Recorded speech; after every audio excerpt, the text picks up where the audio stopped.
Welcome to this explainer. It's wild to think about, but have you ever considered that every single everyday act you perform, whether you're jotting down a quick grocery list, doodling on a napkin, reading an article, or just quietly staring out a window, is a deeply physical, biological interaction? I'm absolutely fascinated by this because the science tells us these seemingly mundane acts are actively rewiring your brain's biological software, literally. Today we're exploring the Prism of Odysseys, and we're going to dive into the intense neurophysiology of the trace, the form, the sign, and the gaze. Get ready because you are definitely going to look at your daily habits in a completely new light. Okay, so here's our roadmap for today. We're going to cover the core axiom first, and then hit four main pillars: contemplation, reading, drawing, and finally writing. All right, let's jump straight into part one, the core axiom, the unpermitted brain plasticity. So, we really need to ditch the idea that the brain is just the static, fixed organ. It's actually a biogesiel. Think of it as biological software that is constantly, continuously updating itself. And the golden rule of this update process was established way back in 1949. It's known as Hebb's rule. Neurons that fire together wire together. This is the fundamental law of synaptic plasticity, meaning that repeated experience physically reorganizes your cortical map.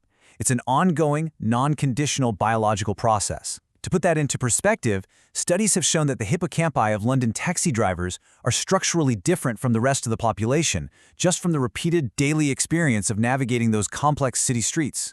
And that brings us to a truth that is, honestly, incredibly empowering, but also a little bit terrifying. The biopsycheal does not ask for permission to change. Exposure matters just as much as your intention. Whether you're super focused on a task or totally spacing out, your brain is physically changing. What you read while passively waiting for a bus, that's rewriting your biopsycheal.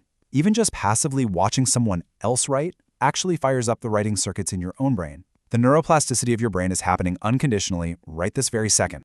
Moving on to part two, pillar one, contemplation, the physiology of the gaze.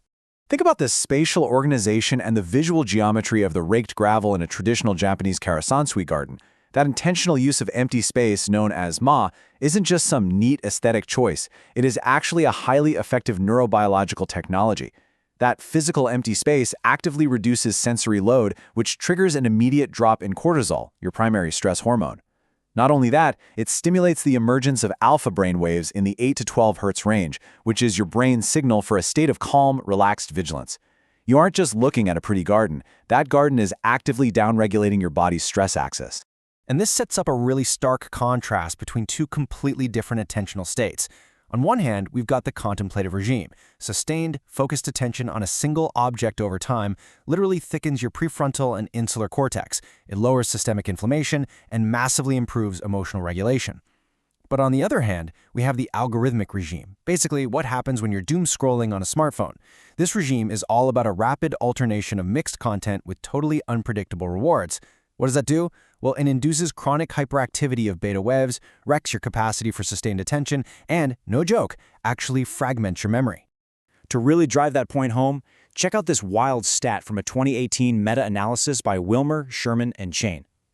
They proved that just the mere physical presence of a smartphone on your desk, even if it's completely powered down and face down, significantly tanks a person's performance on sustained attention tasks. Crazy, right? Why does that happen? Because your brain is structurally burning cognitive resources just to actively suppress thoughts about the device. The algorithmic regime is taxing your brain's resources just by being in your peripheral vision. Let's shift to part three, pillar two, reading, intention, and exposure. So, we established earlier that passive reading, like scanning an ad at a bus stop, rewires your brain. So what exactly does intentional reading do? Well, the difference between active, intentional reading and passive reading isn't that one changes the brain and the other doesn't. They both do. The difference is all in the amplitude, the depth, and the direction of that neuroplastic change. Applying conscious intention is basically an amplifier. It forces your neural circuits to structurally reorganize, driving those concepts way deeper into your long-term memory and cognitive centers. You aren't just absorbing information, you're actively commanding your biological software to build a robust, lasting framework around whatever you're consuming. All right, part four, pillar three, drawing, form before words. If we look at the evolutionary timeline, drawing is physiologically way older than writing. We have traces in Blombo's cave dating back 75,000 years. hand stencils in El Castillo from 40,000 years ago, and those magnificent animal forms in Lascaux from 37,000 years ago. It's actually mind-blowing to think that the human brain was fully equipped to produce, receive, and process visual forms tens of thousands of years before the very first written alphabet even crossed anyone's mind. When you doodle or draw, you are firing up ancient, hardwired neural pathways where form precedes the word. You're literally tapping into an evolutionary legacy that's deeply woven into our species. And finally, Part 5, Pillar 4, Writing, the Complex Trace. Now, I want you to think about a super relatable question. Why is it that we almost always seem to remember what we jot down by hand with a pen so much better than the notes we furiously type out on a keyboard? The secret is in the intense neurophysiology of the handwritten trace. Writing by hand is actually one of the absolute most complex motor acts a human being can pull off. Just to form one single letter, your brain has to simultaneously fire a massive symphony of different regions. It recruits the primary motor cortex for the fine coordination of your fingers, the cerebellum for sequencing the actual gesture, the basal ganglia for the automated patterns, Broca's area for language production, Wernicke's area for semantic processing, and of course, the visual cortex to give you real-time feedback on the ink hitting the paper. It is a total full-body act, motor, cognitive, sensory, and emotional, all firing at once. And when we compare that whole shebang to typing, the science is crystal clear. Studies going back to Mengen and Vallée and famously confirmed by Mueller and Oppenheimer show that handwriting leads to vastly superior memory retention. Why? Well, simply because handwriting is slower. You physically cannot write as fast as someone speaks, which means your brain is forced into deep conceptual processing. You have to actually understand the information, summarize it, and reformulate it just to get it on the page. Typing, though? That allows for literal word-for-word transcription. The information goes in the ear and right out through the fingertips, completely bypassing that deep conceptual processing. The typist might get way more words down, but the handwriter is the one actually altering their biological to truly understand the material. The real kicker here is the physical, visceral connection. Handwriting activates proprioceptive circuits. That's your body's ability to sense its own movement and position in space.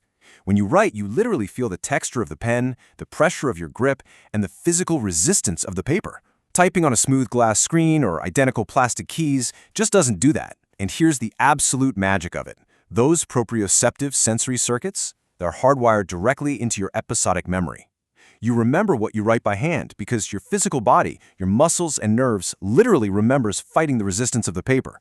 You know that familiar hand cramp you get after a really intense writing session? That is literal physical proof of this deep bodily connection. So, let's take a second to pause and bring all this together.